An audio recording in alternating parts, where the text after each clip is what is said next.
Welcome back to the Ed Morrissey Show. You're seeing my Wordle result behind me rather than what I'm supposed to have. No spoilers. No spoilers. I don't think you can see that, but I'm going to let Duane Generalissimo Patterson take over while I clear that off the screen so that you guys, I'm now blocking it. I'm blocking your Wordle for the day here. Now, if you think I'm going to be the one to tell you what Wordle is, I'm not going to be the one to spoil what Wordle is today, because I don't want to break my own karma here. I of course, have already seen what the word is. I've already done my Wordle for the day, so Ed didn't spoil it for me. I just merely watched over his shoulder and watched the back of Ed Morrissey's head think, which was actually kind of interesting to watch. Well, we just had come off the Hugh Hewitt show, and we were talking about mostly what we were talking about on the air, which is the war in Ukraine. Launched last night, and we discussed it in great detail on today's Hugh Hewitt show. And it is indeed a war. It's not a minor incursion. We talked about this last night on the after show, and you were kind of skeptical, Ed. You were like, yeah, he doesn't have it. There's no logical reason why he's going to do this. And I said, you're kind of assuming he's a logical guy. You're assuming he's acting like a rational guy. And, we kind of went back and forth on this a little bit, and your attitude was he's going to run into resistance here. I mean, he's going to pay a price for this. He's going to pay a huge price. He's still going to pay a huge price. And according to some of who knows, Twitter is a sea of all sorts of things, information and misinformation, disinformation. But according to a lot of things that you can see in video feeds that are being played out on Twitter, in some instances, you're seeing helicopters that have been splashed down. You're seeing columns of tanks that have been disabled. Now, you're seeing plenty of Ukrainian things blow up, too. I mean, Obviously, it's... You were playing a lot of those clips during the for the Universe, folks. By the way, HUGHNIVERSE.com. We were talking last night on your show, on the after show. You were talking about me being skeptical. I mean, I didn't think that... I didn't think that it was a for sure thing that it wouldn't happen. But I mean, when I'm looking at the rational calculation of this, albeit from Western eyes, and, we talked to Josh Rogan today about that, and he said that everybody's got their head up their butt about this. This isn't what Putin's game is at all. And that's the reason why sanctions won't matter. The only thing that's going to matter is giving him a bloody nose, which Ukraine might end up doing, actually. Yeah, I mean, if you're looking at this from just a balance sheet perspective, this is a bad move for Putin, and I think that still is going to matter in the long run. I would absolutely agree with you, but the conventional wisdom, and it was a fair prediction, was that he was bluffing, that he was going to go in and do a full invasion, because the parts that he really wanted were the separatist parts in the east, right? He wanted Donetsk and Luhansk. The stuff that he could get on the cheap. I mean, he was not going to face an insurrection, or insurrection's the wrong word for that there, an insurgency in Luhansk and Donetsk, because it's primarily ethnic Russians that live in those regions. And so that's on the cheap, just like it is in South Ossetia and Abkhazia. Except within about 3 hours of us going off the air, this is pretty much what the bomb plot looked like. Right.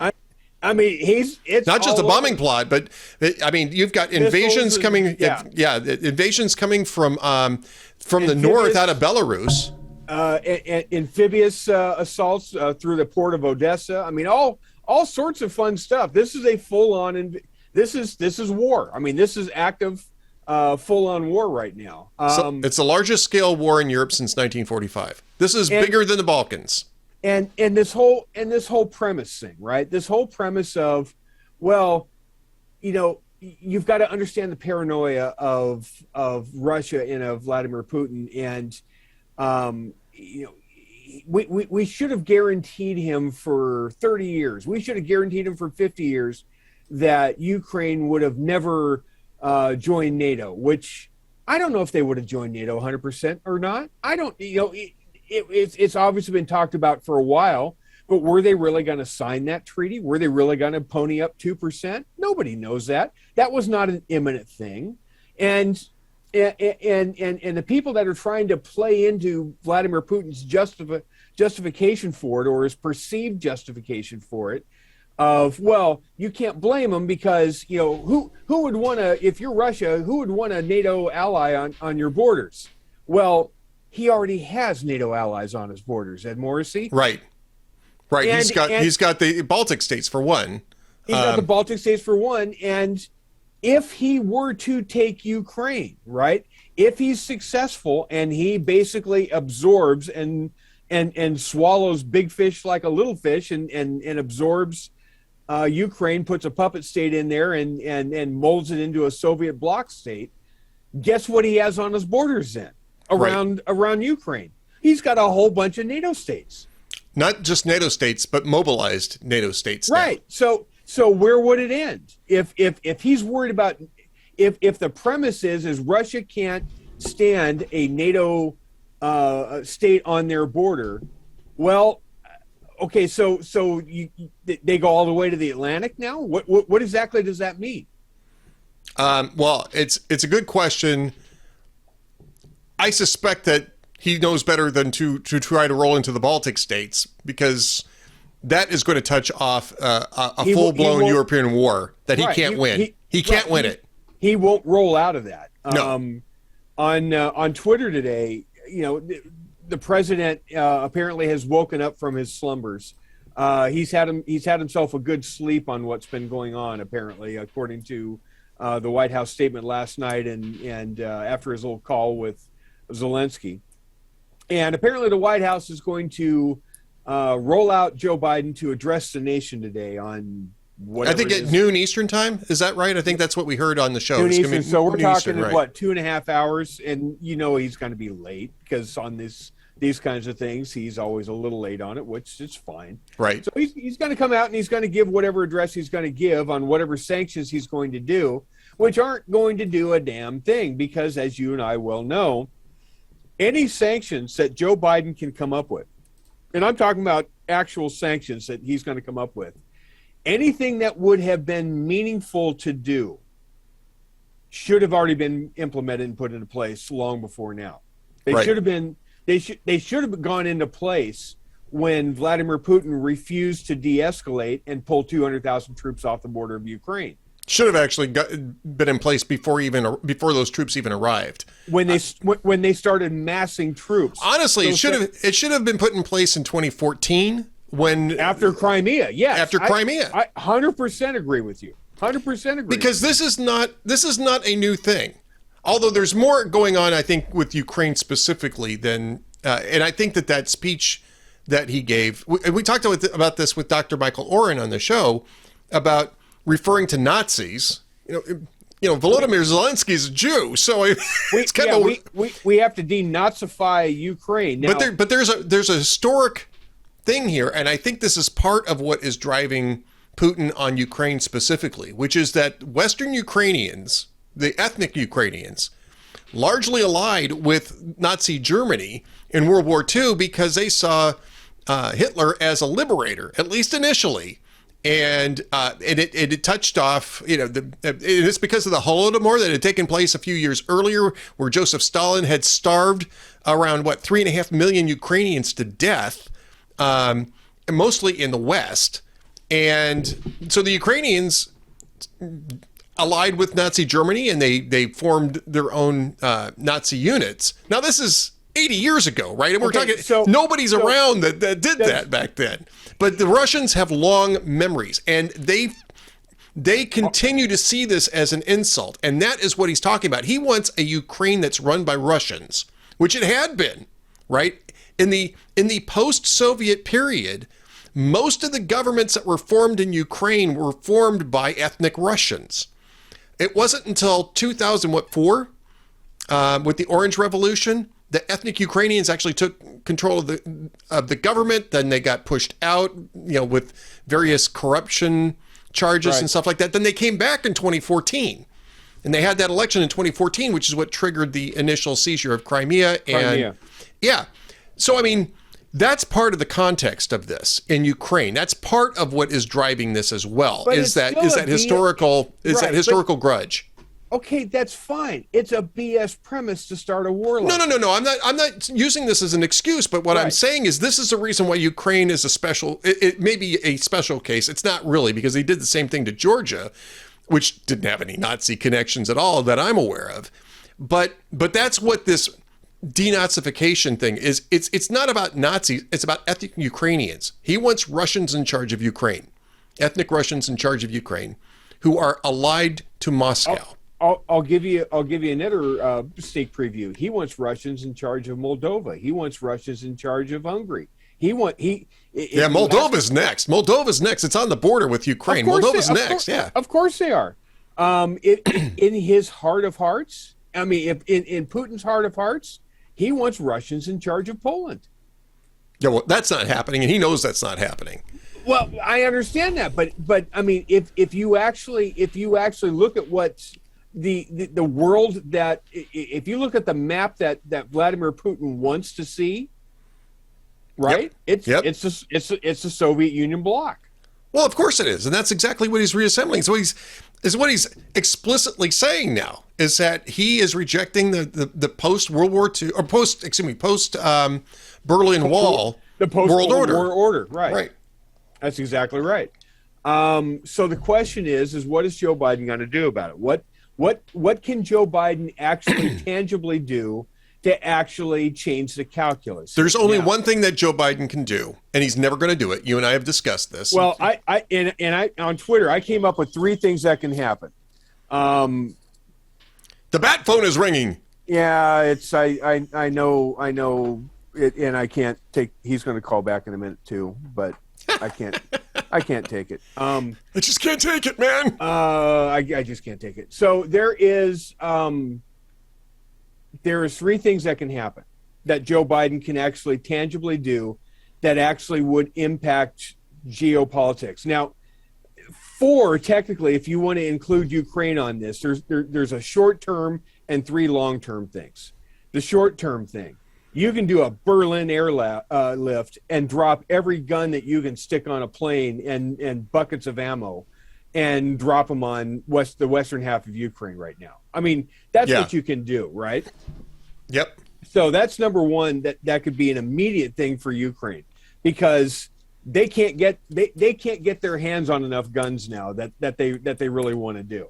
If it can kill people, if you point it at them, Ukrainians pretty much want that right now. So that's number one. Number 2, he should address the nation and Congress by way of the nation, and he should follow it up again and renew it in a State of the Union next week, which he'll never do. But what he should do that can make a difference is say, okay, you know what? It's time to plus up. The world is a different place than it was. We're plussing up the military by $1 trillion. You know that Build Back Better thing that I wanted? Screw that. Well, it won't be by $1 trillion because that would be more than double the current budget. But I think it sure would, wouldn't it? Well, yeah, but I mean, it's the money's just not there. But I think Jim Talent said maybe 12 to 13%, 5% over the inflation rate, which would put us around 12 to 13%. You understand what I'm calling for? Absolutely. I'm calling for enough of a plus up of the military budget, ships, planes, all of it. I mean. It's time to ramp up and deal with the world. Not that it is right this second, but the way the world is headed. It's arsenal of democracy time, is what you're saying. It's arsenal of democracy. It's Lend-Lease time. It's arsenal of democracy time. It's time to get ready for reality here. And if you do that, if Joe Biden called for that, what message does that send? I mean, I'm sure Putin would look at that and go, well, that's not exactly what I'm looking for. But the one that would actually take note of that is Xi, right? Xi Jinping would see a plus up of that. And all of a sudden, it might change his calculus a little bit. That's number one. Number 2, I'm kind of in agreement with Jim Stavridis, who on Morning Joe this morning said, we've got a 30,000 member NATO Special Forces troop. And we've got planes, tanks, sea, all the accoutrements that you would have in a special reaction force, they should ring around where the conflict zone is at all the NATO member states and draw a line, make a border and draw a line and say, this is where you die. Right. Right. Right. That's number two, because that would actually send a signal to Putin that, okay, we're actually serious about this part of it. Number three, I think the other thing that Biden could do, if he really wants to make a difference in the world, is drop the climate change horse crap and start drilling. Start opening up American energy production, and I mean right damn now. All of it. The more you drop the price of oil, the fewer dollars, rubles, kopecks, whatever you want to call them, flow into Vladimir Putin's coffers.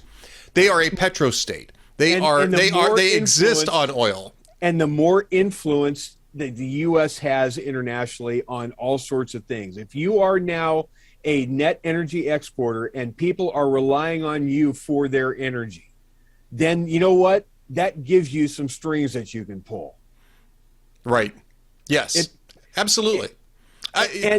This is not rocket science. I'm a dopey little radio producer. This is not hard to come up with.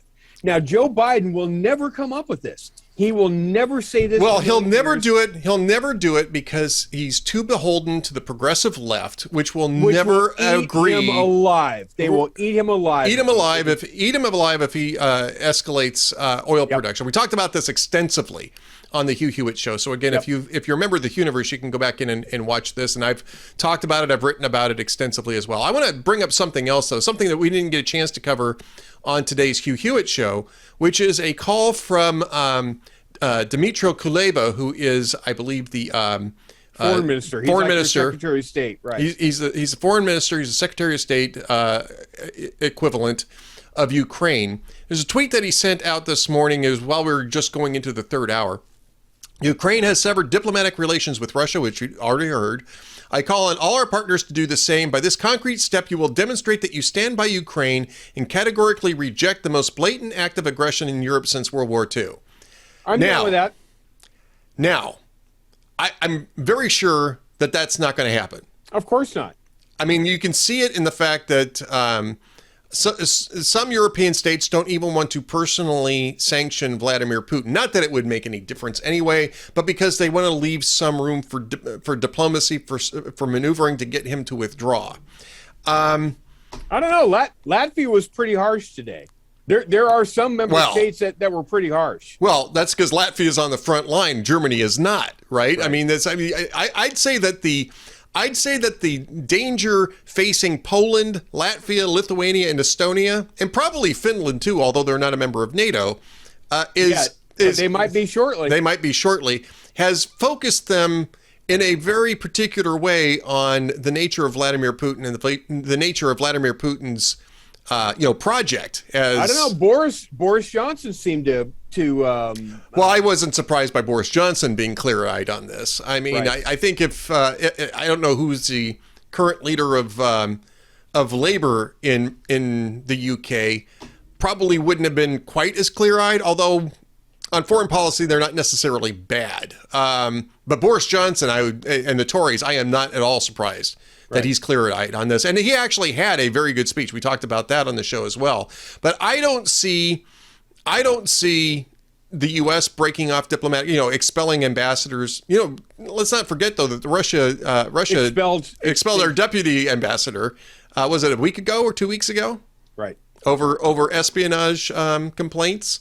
I think that was a brushback pitch for this. I don't think we reciprocated on that. We may have, but if we did, it was a little quieter.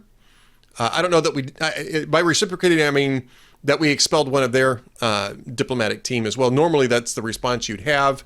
If we haven't done that yet, we certainly should do it now. But okay, I am not sure that booting ambassadors out of Western capitals at this point in time is necessarily the best response, because, again, I don't think it's going to do anything. I do think that you need to try to figure out ways to try to talk to other people. And if you shut down your embassy, other people in Russia, if you shut down your embassies, you're giving up that opportunity altogether.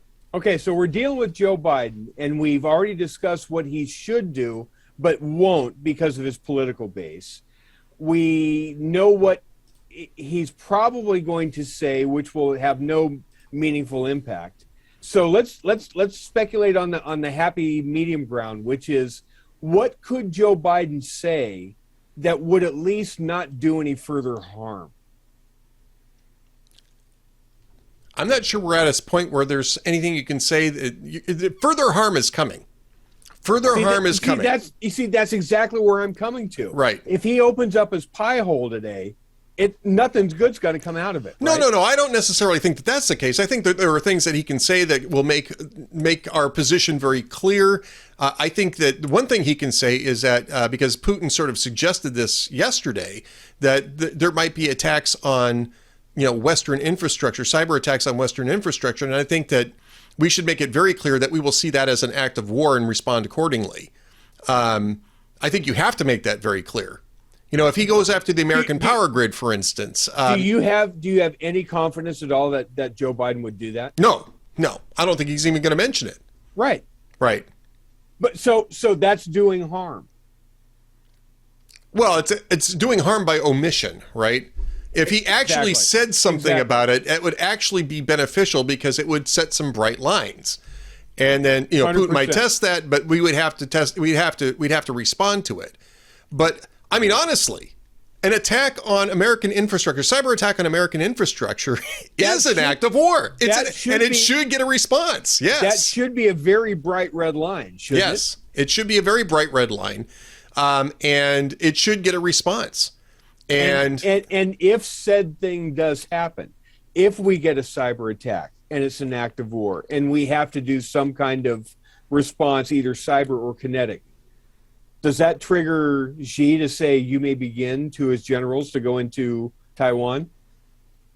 I think if we don't respond to that, to a direct attack on us, heck yeah, why would we? If we're not going to respond to a direct attack on us, why would we respond to an attack on Taiwan? Now, there are other considerations for China on Taiwan. Like a treaty, right? We're obligated by treaty to respond to Taiwan. Well, that certainly for one, but also the lines of communication are trickier for China and Taiwan than they are for Russia and Ukraine. I mean, it's a much different kettle of fish for China. First off, Taiwan's armed to the teeth, and they are a fully mechanized, fully modernized armed forces there. This is not going to be a walkover. They don't have a toehold on that island. They can't say, well, Taiwan never completely disarmed for the future promise that they'll never be invaded by the big gorilla power next to them, right? Yeah, and that's the other thing too. We didn't get a chance to talk about this too much, and it's been discussed anyway. But you've had two countries that have conspicuously disarmed in terms of nuclear proliferation, nuclear non-proliferation, cooperated with nuclear non-proliferation. You had Libya, which didn't have a nuclear weapon but was developing them, who after the U.S. invaded Iraq, made a deal with the U.S. to ship us his nuclear. Gaddafi shipped us his nuclear work in exchange for leaving him alone. Never really worked out for either country, or no. I was going to bring the Budapest Agreement in 1994.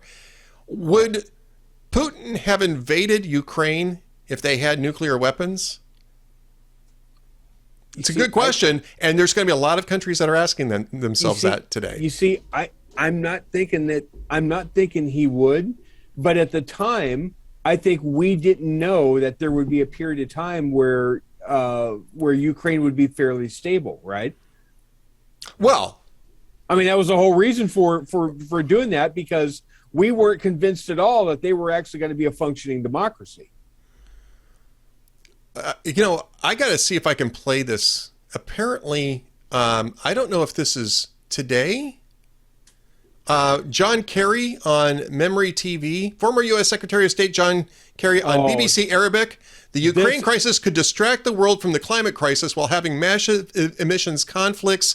And he said that he hopes that President Putin will help us with respect to what we need to do to stay on track with the climate. This is from Stephen Hayes. Let me see if I can play this. I'm not sure it will play through properly here. You can tell me. I won't be able to do a share screen, but let's see if we can play the audio at least on this. And actually, this is muted. So give me just a second, because, I mean, this is, if this is the way that Stephen Hayes says it is, this is just disgraceful. I'm very concerned about. You hearing this? Concerned about Ukraine because of the people of Ukraine and because of the principles that are at risk in terms of international law. Okay, and I'm going to start this over because I think it's playing on here, and I want to play it out. It's going to be about a minute long, Duane, and I can't share it, unfortunately. I can see it here. I can hear it playing along. I've got it pulled up. All right, so let me go ahead and start this over again. This is John Kerry speaking to BBC Arabic. I'm very concerned about. I'm concerned about Ukraine because of the people of Ukraine and because of the principles that are at risk in terms of international law and trying to change boundaries of international law by force.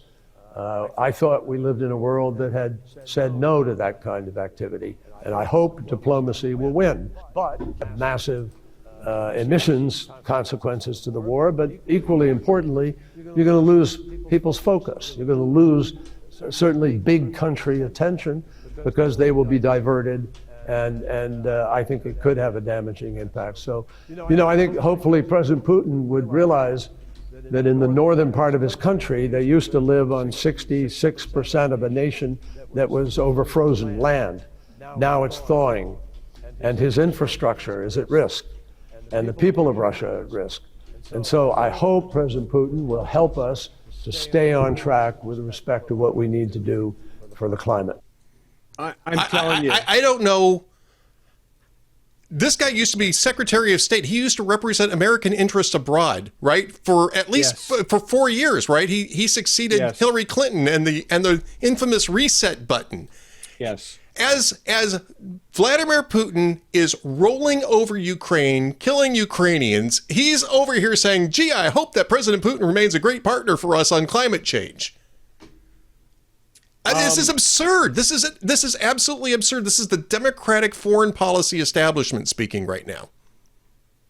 Again, I go back to what I said on Twitter, what Joe Biden really should do. And of course he won't. But the fact that John Kerry, when Russia has just invaded a sovereign country and opened up war on the European continent, and he's more worried about climate change, you cannot be more unserious than John Kerry is. Cannot possibly be more unserious. All right, Duane, we're coming up to the end of this here. I know we've talked all about Ukraine, but it's really that kind of a day. I mean, this is the first day of the war, and I think we really just needed to focus on this on today's podcast. But, I'm guest hosting tomorrow on the Hugh Hewitt Show, and of course, you've got your after show tonight. Why don't you tell us a little bit about what's coming up on tomorrow, what we're going to be doing tomorrow. You can tell me what I'm doing tomorrow on the Hugh Hewitt Show and what you're doing on the after show. Well, on the after show tonight, John Campbell, former congressman extraordinaire, is going to be on with me. In fact, he'll be in town. He'll be in studio. I'm sure we're going to react to whatever Putin's address is today, and we'll see if it has a deterrent effect. We'll see if Vladimir Putin turns off the spigots. I'm sure we're going to be getting more telemetry by the time we get to tonight as to what damage has been done. If is Russia winning this thing in a rout, or is there news from Ukraine that they're actually fighting back and Russia is suffering casualties? I mean, we're gonna know a lot more than we know right now, and so we'll cover a lot of that and the way forward here. And you can't really get too much in front of a news cycle like this. You have to just kind of do play-by-play and react, right? Right. And I think that's what we're going to be doing tomorrow, too. We did that all day, all morning this morning. And honestly, it was the only thing we could do. And I suspect we're going to be doing the exact same thing tomorrow. We do have some guests lined up for tomorrow, but I can't imagine that John Kerry is going to be popular even with a handful of people. Oil is is at $100 a barrel, right? The futures this morning, oil. I think was 105. I think the last mark on that was 105. Because I mean they're at active trading now, right? I don't remember when so we were at the futures this morning on the Hugh Hewitt show. It's now active trading. As of when we tape this, it's at about $105 a barrel. It hasn't been at $105 a barrel since Whistler was a pup, right? Yeah, actually, overall oil is 98. I was going up, but Brent crude, which is usually the marker, is $103.93. So yeah. So if this thing keeps going and we jump to 110, 115, $120 a barrel, if this thing goes protracted for another 3-4 weeks, another month and a half or something, and it goes sideways and oil gets up that high and the market tanks another 2,000, 3,000 points. And people are now paying what? In California, they'd be paying $7-8 a gallon for gas. Yep. Middle of the country, they'd be well over $5. They'd be $5-6 a gallon for gas. Middle of the country. Yep. How receptive to the whole climate changey argument do you think people would be at that point? Very unreceptive. I think they're already unreceptive to this. I mean, if you take a look at the polling on the basis of inflation, I think that people are looking for a little bit more stability, let's say. Especially coming from a guy who's flying around his own freaking private plane. Yeah, exactly. This is nonsense. So what's coming up on tonight's after show? You're going to be basically doing John Campbell. John Campbell. That's right. Yeah. John Campbell. You mentioned it. John Campbell. And we'll cover all the news. You and I will do our thing in the morning on Hugh's show. And, God be with the Ukrainians. Absolutely. Because apparently NATO isn't yet and won't be. But boy, oh boy, do they need some help. They need a lot of weaponry and they need a lot of resources. Hopefully there will be some countries that fly some extra gear in. Indeed. All right, Duane, Generalissimo Patterson, Master of the Universe, HUGHNIVERSE.com, the troll-free web surfing experience for Hugh Hewitt fans and listeners. I will see you tomorrow morning because I'll be doing the Hugh Hewitt show tomorrow morning, and so we will talk to you then. Sounds like a plan. Thanks, guys. All right. Stay tuned for more from the Ed Morrissey Show.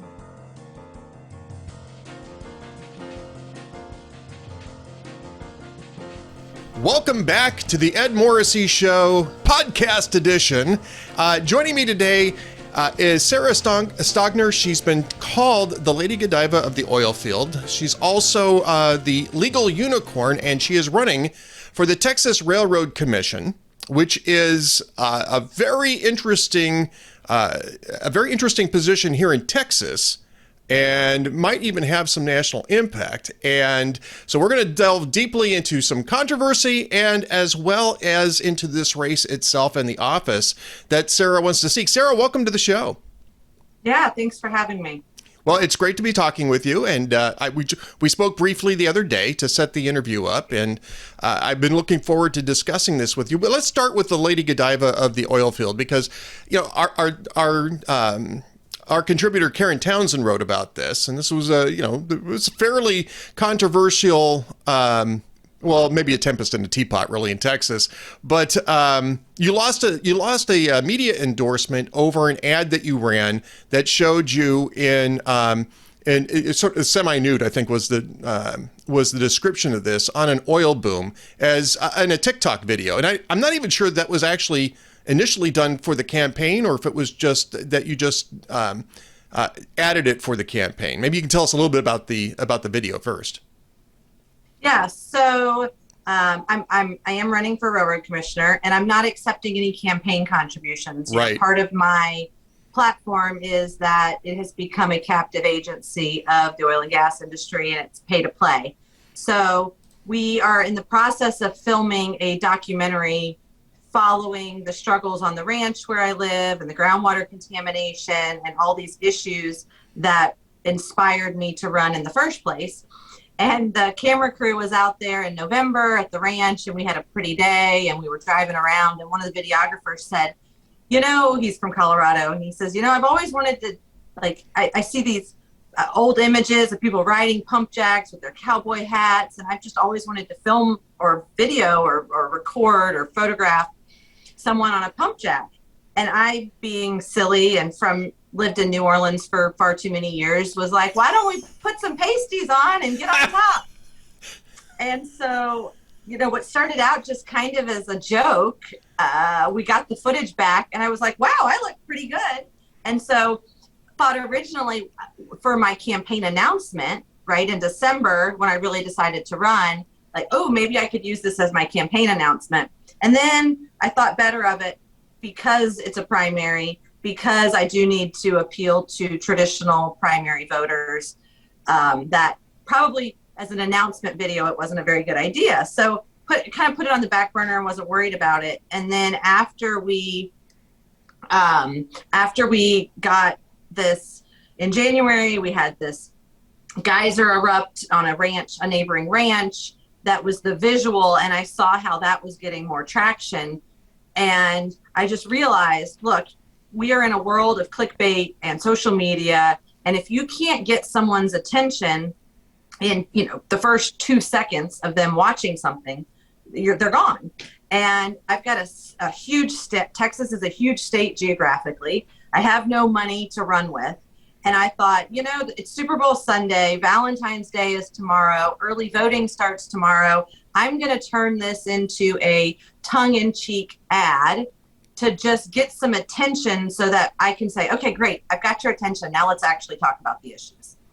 Well, it seemed to have worked at least with us, because we're going to talk about the issues in just a second. I do want to ask you about the endorsement that was withdrawn, and I believe it was a San Antonio newspaper where this took place. Karen's got this, of course, at Hot Air, and I'm going to make sure that people reference back to Karen's post at the end of this. Were you surprised that you got that type of sort of reversal from a media outlet that had endorsed you, and not because you had made any sort of policy changes on your campaign? So I wasn't surprised that there was pushback, right? I mean, I get it. It's jarring. It's probably the first time in history that a serious candidate has, posed semi-nude for something to get attention. What I was disappointed with was the knee-jerk reaction. So before they gave us the endorsement, they had interviewed each of the 3 challengers for about an hour over a Zoom call, and asked great questions and really got into depth. And then they reached out to me via Facebook Messenger, which I'm not real good about checking my Facebook Messenger, so I didn't see it for a little bit. And at first they said, have you been hacked? And I said, no, I haven't been hacked. That was me. I did this. I posted that publicly. And then it was this condescending, like, daddy's mad at you and I've been a bad girl kind of thing. And I just thought, wow, the misogyny here is just dripping. And so I said, look, I'm sorry.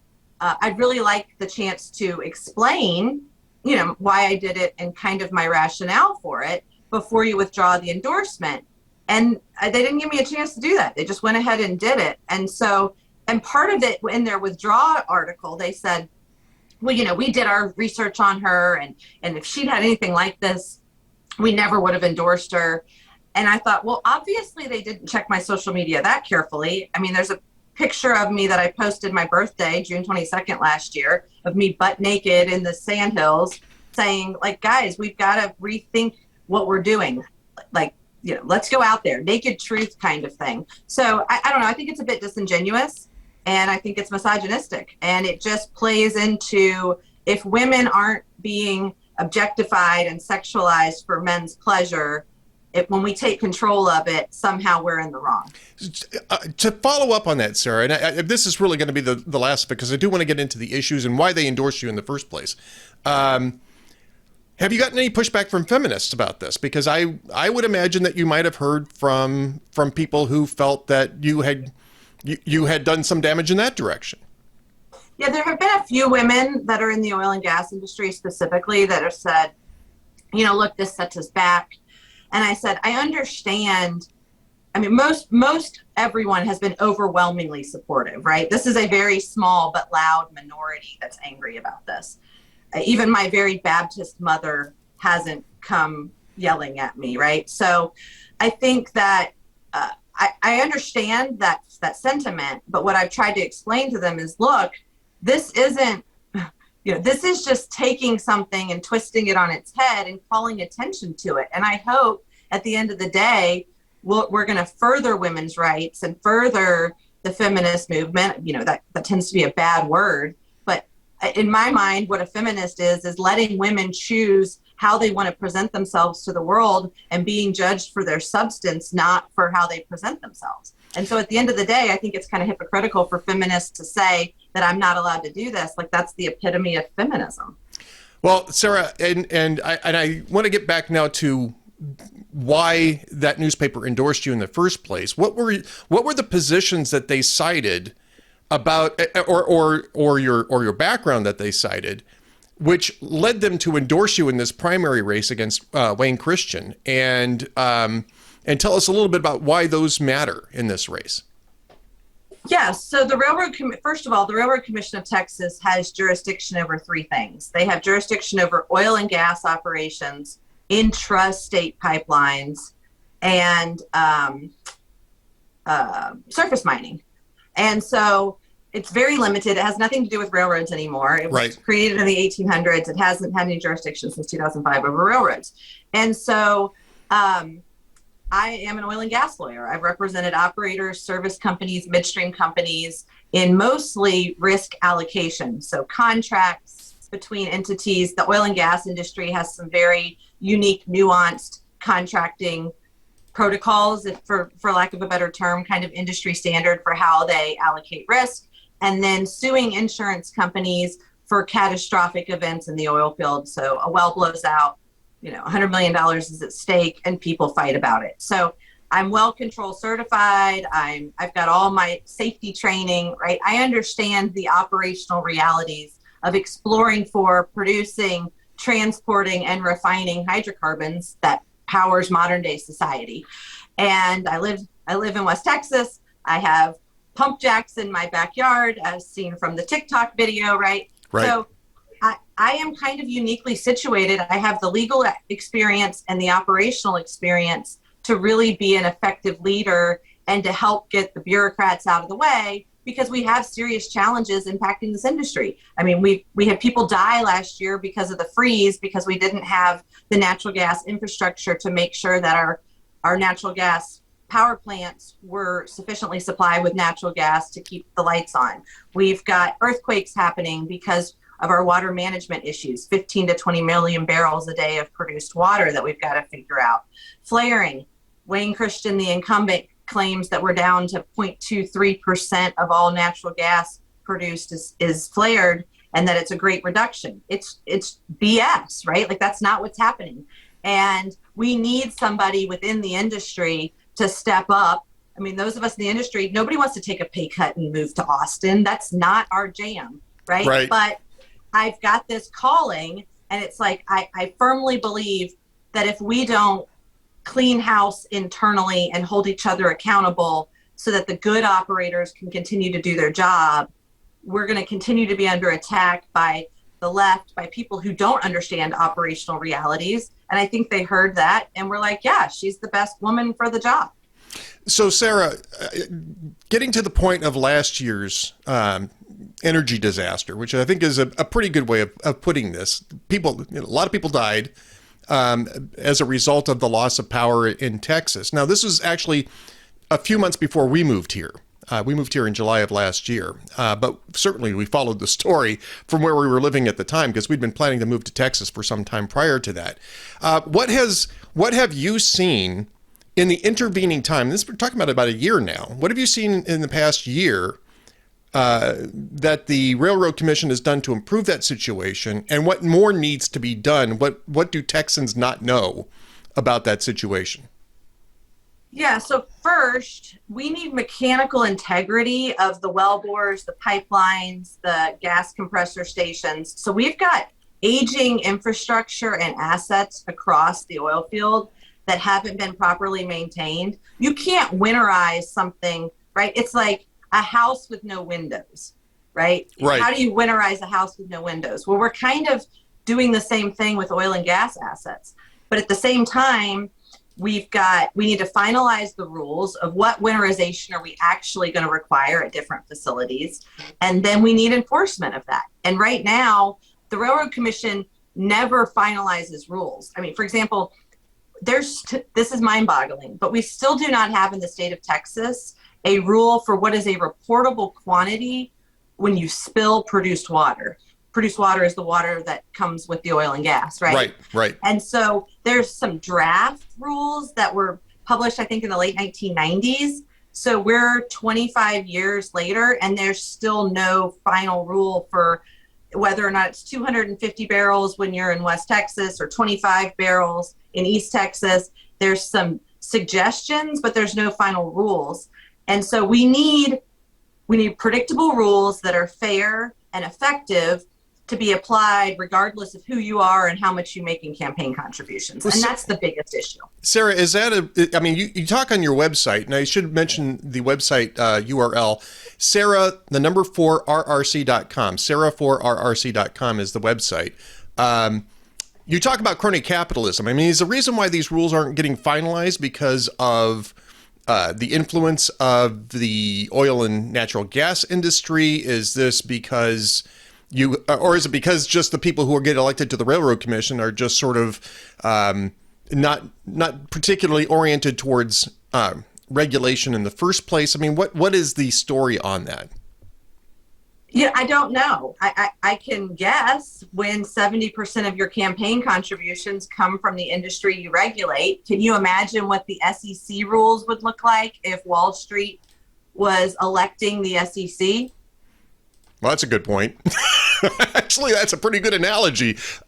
They kind of do indirectly, I would argue, but yes, I mean, your point is well taken here. And I think I'm a little surprised that this hasn't moved forward at least a little bit more in the wake of the winter storm last year. And of course, we're experiencing some cold weather this year, but it hasn't been nearly as dramatic. And so the system has been holding up rather well. Is that because of... Is it just because it hasn't gotten as cold? Or B, have there been at least some incremental improvements made that are keeping things in place until better regulation and better enforcement comes along? Yeah, what I'm hearing is that there hasn't been significant winterization efforts. That actually at the last, we had 36 hours of sub-zero weather, and that there was some significant interruptions. I think what we have gotten better at is on the ERCOT side, and which the Railroad Commission has no jurisdiction over, right, is the designating of critical infrastructure. So the Railroad Commission asks operators, please tell us what you believe is critical so that we can report it to ERCOT, and then ERCOT makes sure that the next winter storm, we don't shut down power to the gas processing facilities, to the saltwater disposal wells, because if you can't get rid of the water, you can't produce the gas, right? There's a whole chain of events. And no one had the foresight ahead of time to say, hey, if we get we get a really crazy polar vortex down here like we did in 2013, like we did in 2021, right? That these events are going to we need to be prepared to make difficult decisions of where is power going to go and what's the timing of that. And so I do think that aspect has been maybe slightly tweaked, because from a planning perspective, they now know, well, we can look and see what failed to make sure that those same facilities the next time. But as far as making sure that the pipelines and the processing facilities that the Railroad Commission actually has jurisdiction over are getting winterized, I haven't heard anything good. Sarah, what is your position on exploration and extraction? I mean, you talk a little bit about the need to have regulation of the oil and natural gas industry, what they're doing out there. As an attorney, you've seen some of the effects of this. And I'm curious as to where you think that needs to go. And the reason why I bring this up is this is a national interest. Now it's an international interest, because oil and natural gas is going to play a very large part in foreign policy, or at least it should be playing a very large part in foreign policy. And American production could be some pretty good leverage there. So I'm curious as to what your orientation is on expanding exploration and extraction, and how to do it, if you support it, but how to do it more safely and more reliably. Yeah, so I think like let's take a brief history flashback, right? I mean, Sure. 20 years ago, we were worried about peak oil. And over the past 5 years, 10 years, the Permian, it's really clear we have enough oil and gas in the Permian alone to power America for the next 100 years. I mean, we get better and better at responsibly and efficiently exploring for and producing those hydrocarbons. So I think, but we still have this old mindset of it may not be enough and we've got to go drill. And instead, what I would like to encourage people to think about is, okay, guys, for 100 years, we've been so obsessed with how are we going to get it out of the ground. We've gotten really good at figuring out how we're going to get it out of the ground. That's not a concern anymore. Now what we need to be thinking about is every time we put a new hole in the earth, that hole is there forever. And casing, the steel and the cement, how we actually complete these wells is not a forever solution. And so those things degrade over time. And we're dealing with these legacy assets, these orphaned wells, right? It's a big deal. And so I think we really need to sit down and think before we go and start punching holes in the ground. And hey, that is something that I have changed my view on in the past year. If you'd asked me a year ago, I would have said, we can drill responsibly in Alaska wildlife. Like we can, we should be going where it is easiest and cheapest, and we should be increasing production in those places from a competitive standpoint internationally, like you mentioned, right? Right. With Ukraine and Russia. I mean, but we shouldn't be shutting down the A&R Trans-Canada pipeline. We shouldn't be, and instead we've got Joe Biden who's asking OPEC to increase production. Like that is asinine to me. So, but at the same time, we've got to make sure that when we do drill a new hole in the ground, that we do it responsibly and that we're protecting our groundwater. And so I think that we need to be having these big picture conversations and thinking, okay, 30 and 50 years from now, with all these new long, 2-3 mile lateral horizontal drills, those are going to have to be decommissioned. How are we going to make sure that that doesn't get into our groundwater? And everyone's been obsessed about climate change, and climate change is real. But I have, again, so much faith in our engineers that we're going to get really good at carbon capture, right? I mean, they're coming up with really cool things with kelp and sequestering it and putting it in the bottom of the ocean and all kinds of stuff that I have every confidence we'll be able to figure that part out. But once we destroy our groundwater, we can't get it back. And so I think we've kind of lost sight of the forest for the trees.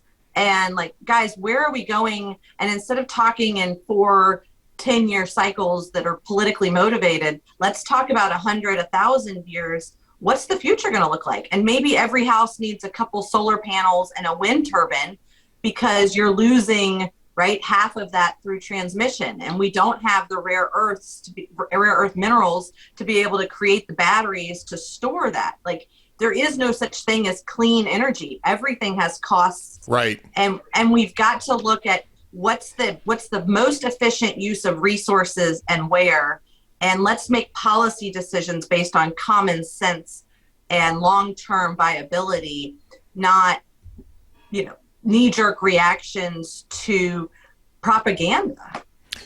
Sarah, we got a couple minutes left. I just want to give you a chance to differentiate yourself from your primary opponents here in terms of why Texans really should be casting their ballot for Sarah Stogner for Railroad Commission. Yeah, look, I know this is weird, but Tom Slocum and I started a nonprofit together a couple of years ago to help plug orphaned wells. He's a good guy. If I'm not your cup of tea, look at him. He's more traditional conservative values, right? He's out there. Look at Duane Tipton, who I've gotten to know on the campaign trail. Super nice guy. Both of those guys are competent and qualified. It's anybody but Wayne. So if yes, I would love your vote, but if I'm not your cup of tea, please research Tom Slocum. Please research Duane Tipton, and let's get the 70-something-year-old financial planner, Grammy Award-winning gospel singer who takes $100,000 payments after approving toxic waste pits in contravention to the recommendation of his staff out. Like, that is the problem with politics, and it really is anybody but Wayne. Well, I got to say, I think that you might be a unicorn after all, Sarah Stogner, because I am as somebody who thinks that politics can be a honorable pursuit. I have rarely heard anybody say that many nice things about the people that he or she is running against. So, I mean, kudos to you for that, and really thank you very much for coming on here, talking about the controversy, but more importantly, talking about the energy issues that face Texans and that face Americans as an extension. Sarah Stogner, of course, Sarah4RRC.com. That's Sarah, SARAH, the number 4, RRC.com. That's where you find her her campaign website. And Sarah, thank you very much for being with us today. Yeah, thanks so much for having me. When we come back, we'll have more from the Ed Morrissey Show, so stay tuned.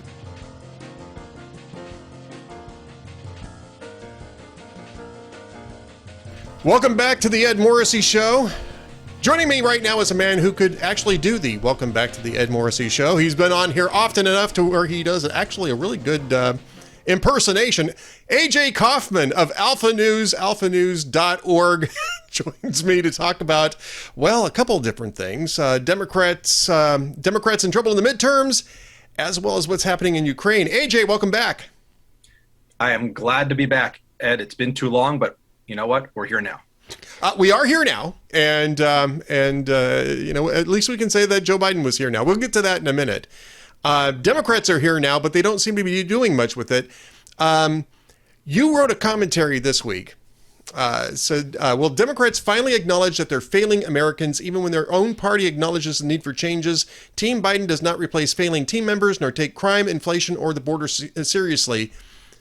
I want to start off with what I think is actually a really interesting key to your argument here. Why haven't there been personnel changes made? I mean, this is an administration that is just falling through the floor, and it's a political axiom, I would almost argue, that presidents hire people so that they can fire them when things get bad and get a chance for a reset. And yet nobody's moved. Nobody's changed. They haven't done anything. Right. I think even Barack Obama made some changes. Certainly Donald Trump did and George Bush did. I don't know. You could argue the hard left is still controlling the administration. I don't know that I'd characterize all the people in the cabinet, though, as hard left. Some, yes, but not all of them. Certainly not the national security team. If they were hard left, they'd be out with Bernie, and they'd be ignoring what's going on in the world, I suppose. Right. But yeah, it's bizarre. I heard someone the other day, it may have even been this morning, say that he should immediately replace, some of his team members with the likes of Leon Panetta and Chris Coons and some of these more, I wouldn't say hawkish, but just people that are more in tune with the moderate wing of the party and have a little more foreign policy chops. But no, it's been a year and a month, and not a good year and a month by any, even the most diehard Biden supporter wouldn't say it's been a good year, and not one change. And gosh, Alejandro Mayorkas would have been the first one that should have gone. Even though we're not focusing on the border here, the administration certainly doesn't. And there are certainly others, going back to Afghanistan, not to mention Granholm at Energy, and Becerra, who I thought was going to be gone about a month ago. Me too. He's kind of invisible in the middle of COVID, right? Well, I mean, the COVID thing has just been such a disaster, and it would have been so easy to replace him because he never should have gotten that job in the first place. I mean, I think everybody's kind of acknowledged that this is a guy who wasn't really qualified for that position. He was qualified to sue people, but he's not a healthcare professional. Attorney General. He's maybe an Attorney General candidate. Exactly. So that's easy, right? Anthony Blinken or somebody at the Pentagon after the Afghanistan debacle. I mean, Joe Biden was saying, nobody told me this was going to happen. Nobody told me this was going to happen. And yet all the same people who were advising him through this thing are still in place. Mark Milley's still there. Lloyd Austin's still there. You haven't seen, the Army did an investigative report that assigned blame and said that these people were talking to the White House.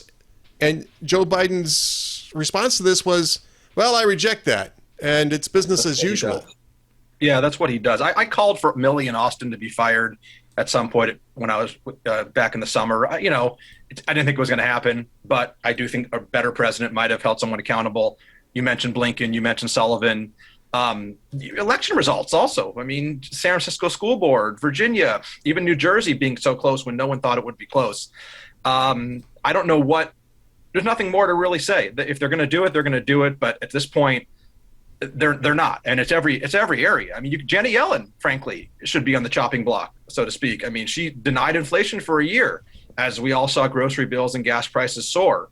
Not to mention they're not part of the cabinet, but I can't believe Anthony Fauci and Rochelle Walensky are still on the air so often. I mean, if anything, even if you love them, I think as the face of COVID, they probably should take a slightly more reserved role and not be on 18 different Sunday shows. Well, right. I mean, if nothing else, at least change your talking heads, right? At least change your proxies. I think a better term is proxies. Yeah. Anthony Fauci is what, 79 years old? 81. Is he really 81? So he's 81. He's been around for 40 years there. This is a guy who already had credibility issues prior to this pandemic because of his management of the AIDS epidemic back in the 80s. No one thinks about that, but you're right. Yep. This is a guy who has told the noble lie on more than one occasion in order to manipulate people, and then it came out and admitted it. Well, it's we didn't want people buying masks because we didn't have enough masks around. Well, yeah, okay, great. So then when you have to fall on that sword, you actually fall on the sword career-wise. You submit your resignation and allow people to replace you.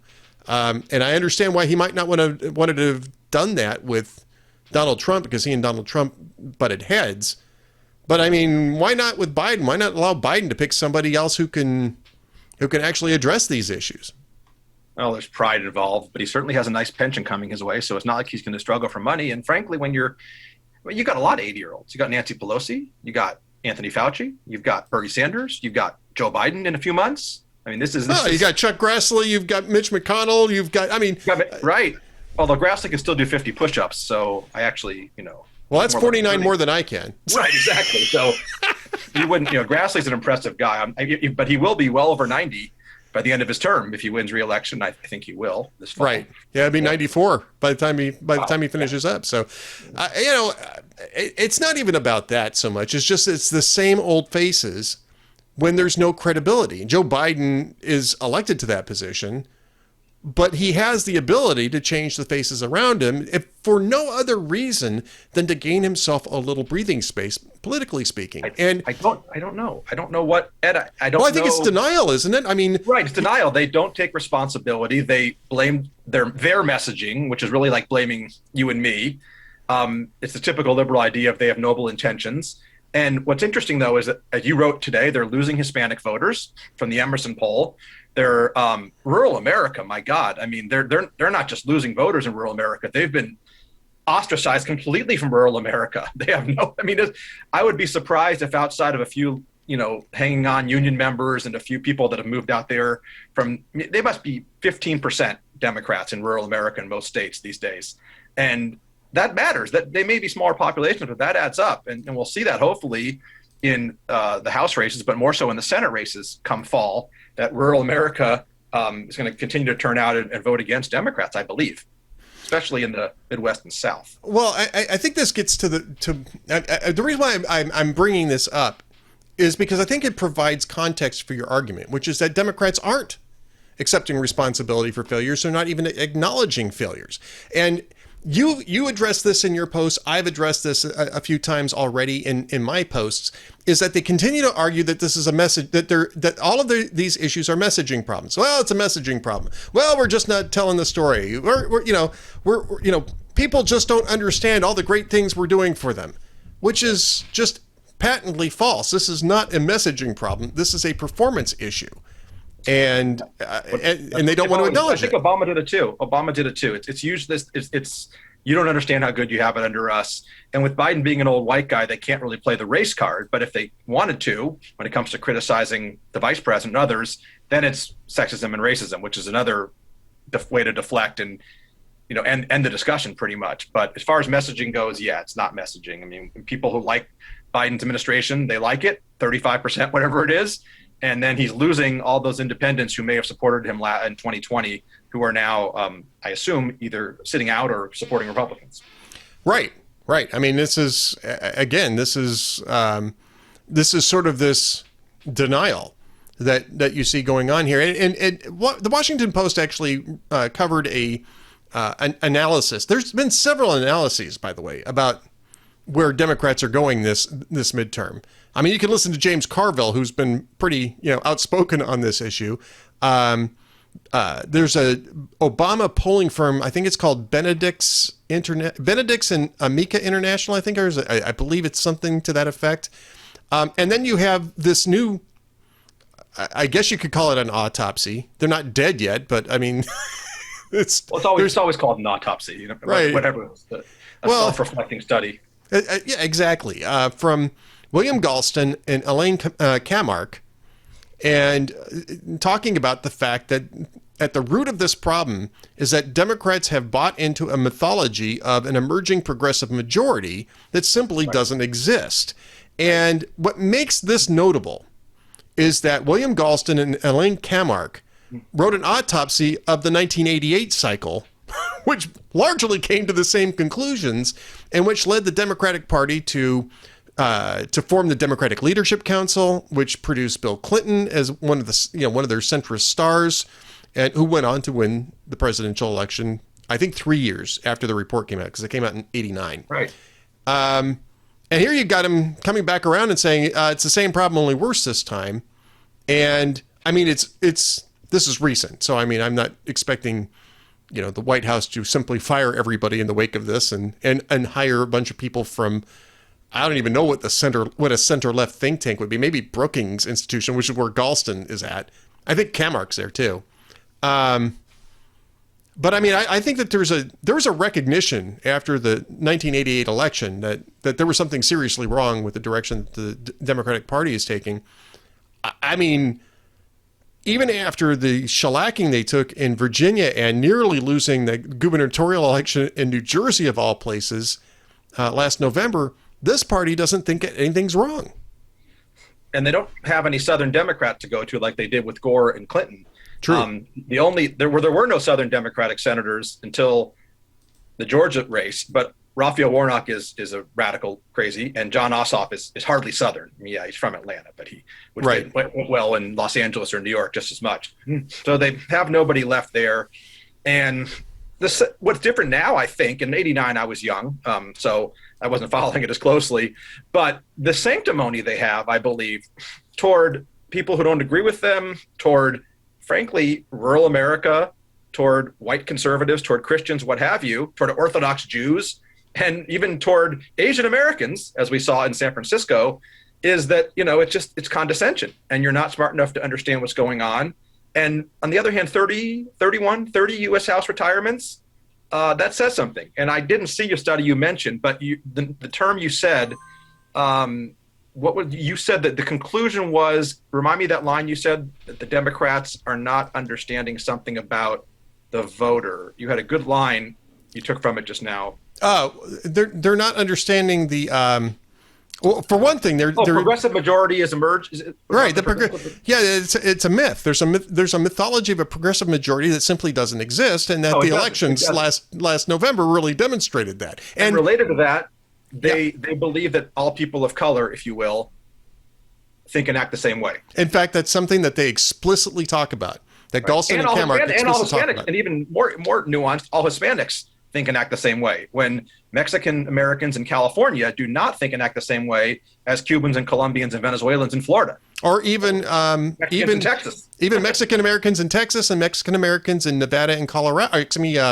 Nevada too to a certain extent, but New Mexico and Colorado, those are Mexican Americans in those places have been in the United States for generations. Been here longer than my family have. Right, exactly. So I mean, it's a much different dynamic, and this study raises something else, a point that I've been making, not so much at the blog, but when I talk about it with other people, is that there's a fundamental misunderstanding among Democrats about the nature of Hispanics, and I would add now Asian Americans, in the people of color category, which is that Democrats are focused on anybody who's not white as being black or similar to being black, when black Americans have a much different historical context.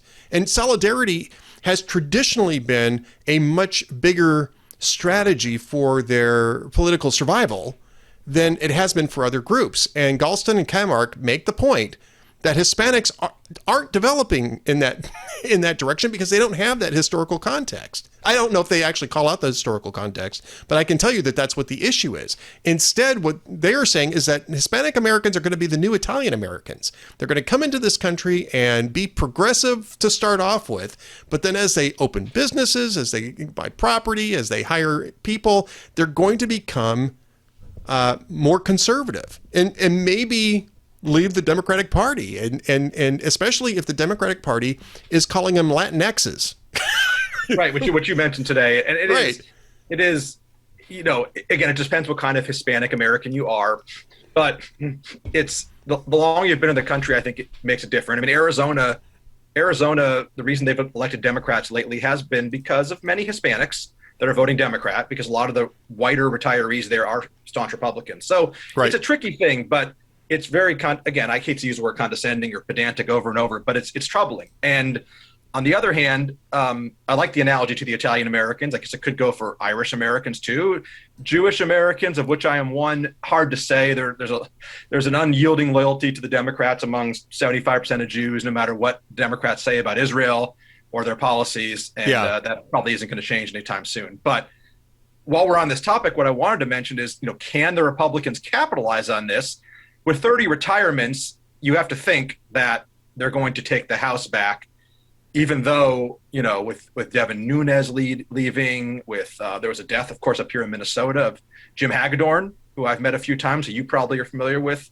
He just passed away. It's a shame. Yeah, on Friday from the 1st District, which a great man, but on the political side, a district that he lost a couple of years ago, and it could easily go back to the Democrats. And then you have these races, and I don't want to get too into it, but down in Charleston area with Nancy Mace and Donald Trump and Arrington, whose name was Kate, I think.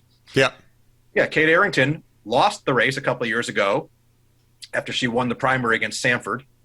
Nancy Mace comes in, wins the race 2 years ago, would probably win again, hopefully will, but Donald Trump immediately endorses Arrington when she declares a primary challenge 2 weeks ago, saying Nancy Mace is a terrible politician. And without even knowing why, you know exactly why he called Nancy Mace a terrible politician. Not about who she is or her conservatism. It's about her brief response to Stop the Steal. Right, January 6th. January 6th. So it's all personal. But those are the kind of races you can lose. And if a few of those don't go our way, all of a sudden the House is really close. So, if you want to lose the seat in the midterm elections, then go with Arrington. It seems like to me. But Nancy Mace is a strong conservative. Well, I mean, we've been through that cycle before too, with the Tea Party. The first Tea Party cycle in 2010, we did some great stuff, but we left some Senate seats on the table. The Senate, right. Yeah. Delaware, Nevada, yeah.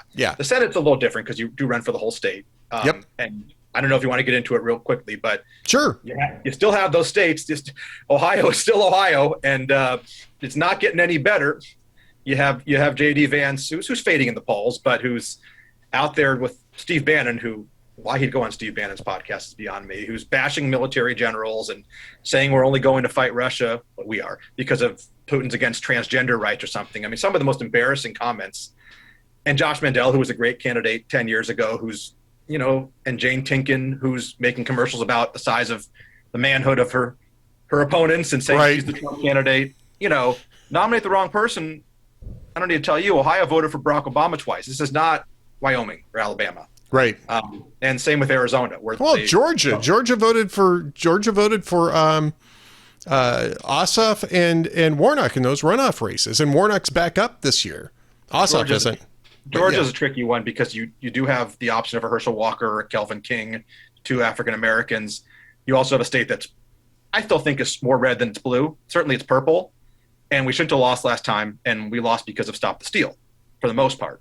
And of course, in the governor's race, you have a whole other blank show with David Perdue trying this is one of the worst primary challenges I've ever seen. David Perdue, who, I went to his rallies and I hoped he won, but he's been totally taken over by the Stop the Steal wing and is trying to unseat Brian Kemp, who's a phenomenal governor and a great conservative, and who was, for what it's worth, loyal to Donald Trump the whole time he was there. And it's a shame what's going on there. But I think Kemp will get the nomination, and then we'll see what happens with him against the maskless Stacey Abrams.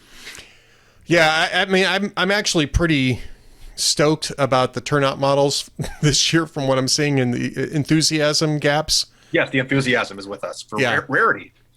A rarity, and significantly, if you look at that Emerson poll that came out today. And again, we're talking on Tuesday here. This will probably be in Thursday's podcast, but it's like a 14-point gap in enthusiasm between Democrat and Republican voters in the midterms, and that's massive. And that's apart from the R+9 in the generic ballot, which is just that's not red wave. That's something out of Stanley Kubrick's The Shining and Elevator Doors. You're looking at a GOP +9 on the generic ballot. Don't you have the first primary coming up right there in the Lone Star State on Tuesday? Right here in Texas, and in fact, I'm actually going to be interviewing the Lady Godiva candidate here. It should be on part of the same podcast here, and she's running for the Railroad Commission, which is a big deal here in Texas. It is. Yes, yeah. Having worked with railroads in Texas, yes, I'm well aware of that. Yep. But are you excited about Beto? I mean, are you excited? Oh, yeah. I'm very excited that he's going to get the Democratic nomination, and he's going to suck a whole bunch of money away from a whole bunch of other races and have no shot at winning here. And remember, Ed, he's not interested in taking away your guns this time. No, not at all. Not at all. No more. I mean, he likes the gun. This is part of the reason why, certainly as Republicans, we have to be concerned about candidate selection. We've been through this before in 2010 and to a lesser extent in 2012. Don't forget that the Todd Aiken thing was 2012, yep. Right? So, yeah, but I mean, part of this is Democrats candidate.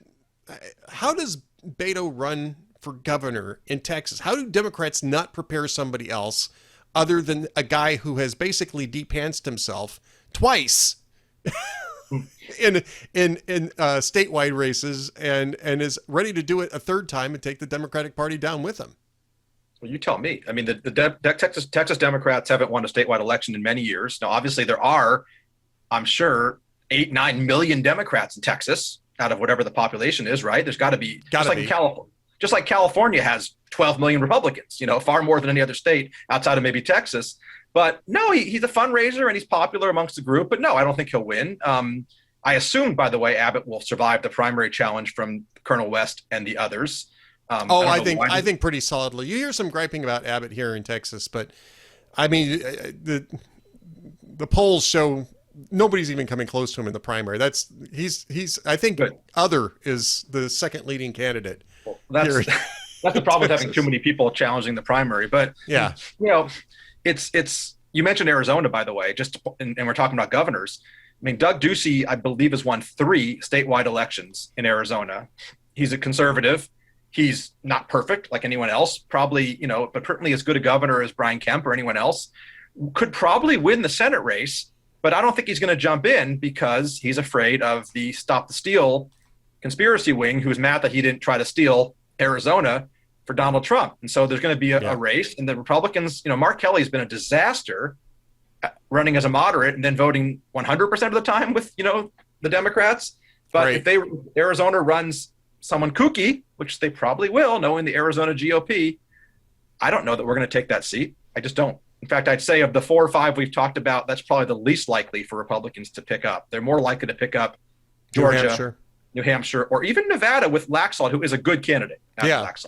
Yeah, I think they got a good shot in Nevada. I think they've got a pretty decent shot in New Hampshire, regardless of who they run. Right, regardless. Because Hassan is just, Georgia will be interesting, and I think Arizona will be interesting as well. We've got just a few minutes here, and I want to get to Ukraine because you've been writing about Ukraine, and of course, we're just doing this about an hour after Joe Biden stopped speaking at his press conference. Really, just a statement because he didn't take questions. Correct. Walked away. This, I think, is yet another example of how incoherent and how reactive Joe Biden and his administration is. I mean, Putin's been in Ukraine for 8 years.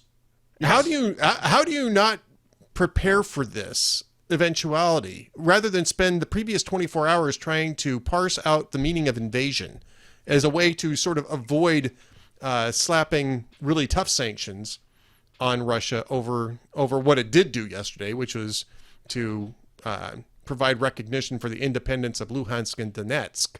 I mean, I get the idea of saying, well, we're going to take a cautious path here to try to incentivize Putin to go no further and to do no more damage than that, knowing that there's not much we can do about it. But to do that and then to go ahead and go out the other way and say, oh, no, it's an invasion and we're going to do all this. And I mean, these guys there's no strategy involved here. It's all tactics, no strategy. Yeah, I'm reticent to criticize the Biden administration too much on this. I like the politics end at the water's edge type idea. I don't like it when they did it to Trump or Bush. But certainly I don't think this would have happened with Donald Trump in office. And that's not necessarily just to praise the Trump administration. I just think that Putin knows Biden is weak. And I think the sanctions were late and they should be more. There should be punishing sanctions that go after critical industries. And I think it's important to note that this is a serious matter. And I think, yes, of course, there are people on the left who always will blame America first. And there are people on the right, and a very fast emerging neo-isolationist group who don't want to ever get involved in anything in the war world again. It's they've been around a while. The Romulans. Yeah, but these are the Romulans. These are the Romulans. Right, but they've never been more powerful. You have Sorbamari right in the New York, and you have Tulsi Gabbard speaking at CPAC. I mean, this is one of the. I almost fell out of my chair yesterday. Tulsi Gabbard, who's on Fox News all the time, mostly on the evening Tucker Carlson type shows, she's speaking at CPAC. She has a 6% conservative voting record. She's a very left-wing person, but she's an isolationist. And I think she doesn't like the cancel culture type thing. So she's speaking at CPAC, but, Rob Portman or Ben Sass would not be allowed to speak at CPAC, which is also kind of funny. I think CPAC's kind of gone downhill, but that's a whole different discussion. Well, yeah, it's a different discussion. We can have that discussion another time. I actually don't mind Tulsi Gabbard being there. I would like to see, other. They've also got Marjorie Taylor Greene and Madison Cawthorn and the whole. Well, I don't know how you avoid that. I mean, I just don't know how you avoid that. People elected those people to positions in Congress. If you're CPAC, would we criticize the left if Ilhan Omar and I guess we would, but I guess it's understandable. So. Well, I mean, Ilhan Omar, AOC, they're appearing at they were. Oh, for sure. They spoke at the Democratic Convention. They go to South by Southwest.